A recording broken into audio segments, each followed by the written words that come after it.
ਇਹ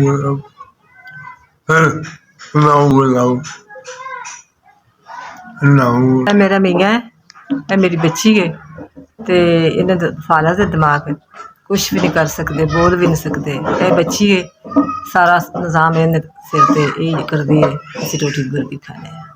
अस्सलाम वालेकुम। मेरे वालिद साहब ने इन्होंने ना फालज हो गया, 2 साल हो गए ने ते मैं कल्ली घर च कमान वाली हाँ, एक जगह ते नौकरी करनी है ते इतनी तनख्वाह नहीं है कि मैं घर का किराया ते अपने वालिद का इलाज करा सका। मेरे वालिद साहब का एक्सरे सीटी स्कैन है ते 2 साल तो कर्जे चुक के बड़ी मुश्किल नाल मैं इन्हां दा इलाज करा रही हाँ। सारियां रिपोर्टां ने ते तुसीं साडी मदद करो।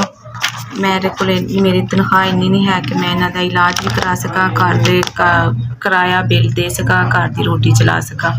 ते सारे इन्हां दे है ने, मैं बड़ी मुश्किल नाल कर्जे चुक के ते इन्हां दे इलाज करवाया है ते मजीद अगे मैं नहीं करवा सकती ते मेहरबानी करके असीं बड़े माड़े लोग हाँ, गरीब आदमी हाँ, मदद करो, साडा साथ दिओ। मेरे माँ बाप तो इलावा मेरा कोई होर सहारा नहीं है ते इन्हां दे इलाज लई भी ते साडे घर दे जेह्ड़े मुश्किलां आसान करन।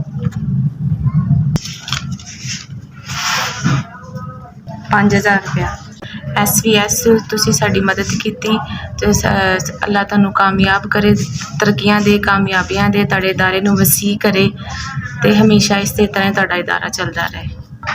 SVS असीं तुहाडा बड़ा शुक्रिया अदा करने आं, तुसीं साडी मदद कीती, अल्लाह पाक तुहानूं जिंदगी दे। मेहरबानी तुसीं साडी मदद कीती, 5000 रुपया दित्ता, अल्लाह पाक तुहानूं इंदा अजर दे, तुहानूं सलामत रखे। तुसीं साडी मदद कीती, अल्लाह तुहानूं सलामत रखे, खुश रखे, ऐसे इदारे नूं हमेशा कायम रखे ते बहुत शुक्रिया तुहाडा।